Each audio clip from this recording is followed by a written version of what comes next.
여러분, 만약 가장 친한 친구가 세상을 떠나기 전에 내 유골을 일본의 눈 덮인 숲에 뿌려달라고 부탁한다면 여러분은 그 약속을 지킬 수 있나요? 그것도 친구가 왜 그곳을 선택했는지, 왜 하필 눈이 내리는 겨울이어야 하는지도 모른 채로요. 2026년 제49회 이상문학상 대상을 받은 위수정 작가의 눈과 돌멩이는 바로 이 기묘하고도 절실한 약속에서 시작됩니다. 20년 가까이 친구였던 수진이 암 투병 끝에 스스로 생을 마감했습니다.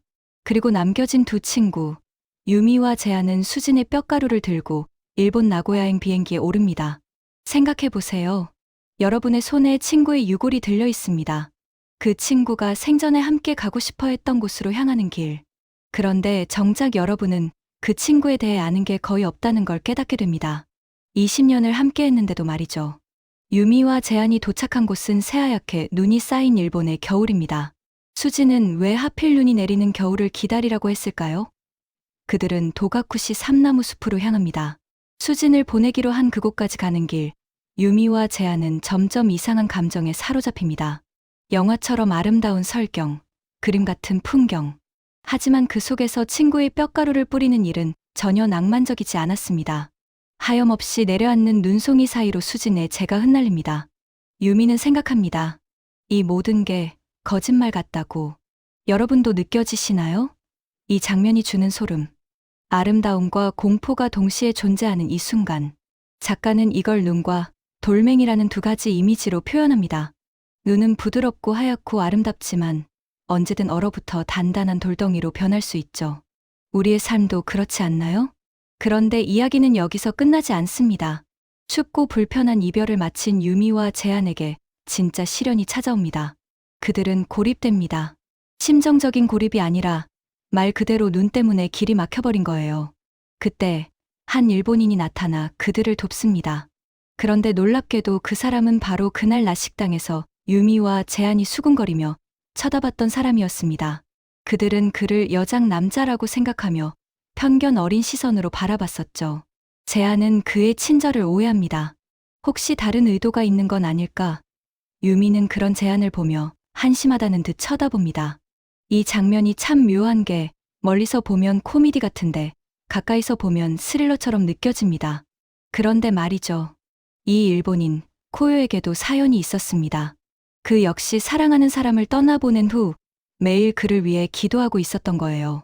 화장을 지우고 장신구를 뺀 코요의 다른 얼굴을 마주하면서 유미와 재한은 비로소 깨닫기 시작합니다.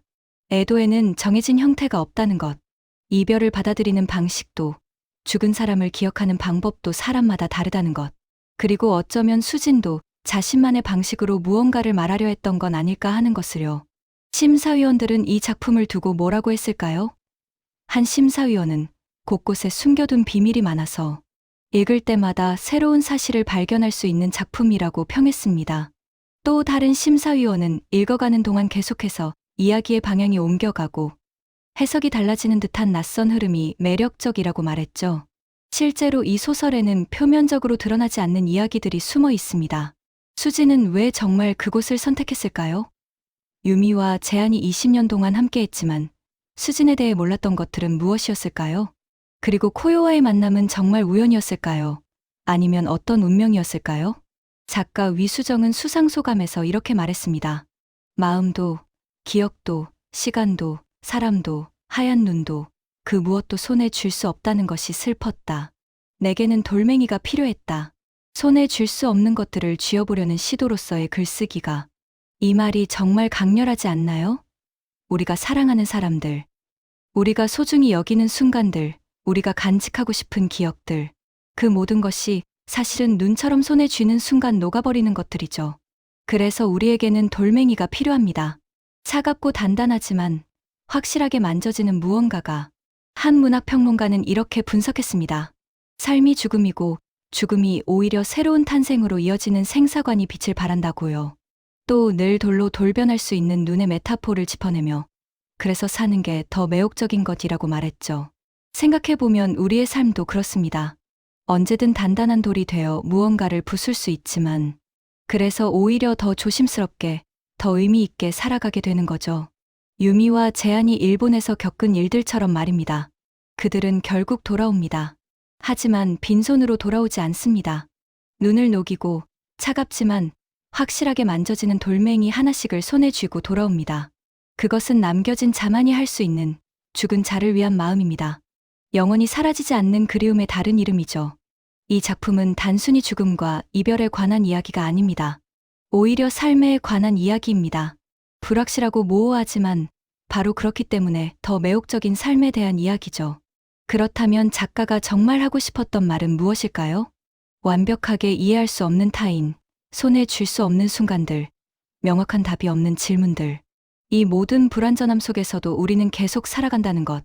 그리고 그 삶 자체가 어쩌면 가장 용기 있는 행동이라는 것. 이것이 작가가 우리에게 건네는 메시지가 아닐까요? 이 책에는 대상 수상작 외에도 5편의 우수상 수상작이 실려 있습니다. 김혜진의 관종들은 정치적 올바름과 사생활 침해 사이의 경계를 다루고, 성혜령의 대부호는 세대 간 갈등을 게임이라는 장치로 풀어냅니다.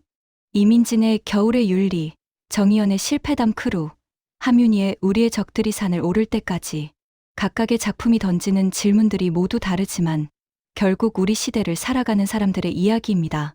눈과 돌멩이는 2026년 1월 23일 다산책방에서 출간되었습니다. 한국 소설, 그 중에서도 단편소설집 장르에 속하는 이 책은 총 372쪽으로 구성되어 있습니다. 이 책을 특히 추천하고 싶은 분들이 있습니다. 먼저, 사랑하는 사람을 떠나보낸 경험이 있는 분들. 이 책은 위로를 건네지만 값싼 위로는 아닙니다. 오히려 상실의 아픔을 정직하게 마주하게 해줍니다. 그리고 단순한 줄거리를 넘어 문학적 깊이를 추구하는 분들. 이 작품은 읽을 때마다 새로운 의미를 발견할 수 있는 겹겹이 쌓인 서사를 가지고 있습니다.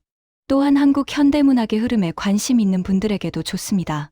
49년의 역사를 자랑하는 이상문학상 수상작집은 그 자체로 한국 문학의 지형도이니까요. 마지막으로 명확한 답보다는 좋은 질문을 선호하는 분들. 이 책은 답을 주기보다는 계속해서 질문을 던집니다. 그리고 그 질문들과 함께 살아가는 법을 보여줍니다. 오늘 영상이 도움이 되셨다면 구독과 좋아요 부탁드립니다.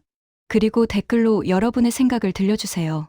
만약 여러분이 유미와 제안의 입장이었다면 어떤 선택을 하셨을지, 또는 이 작품을 읽고 어떤 생각이 드셨는지 궁금합니다.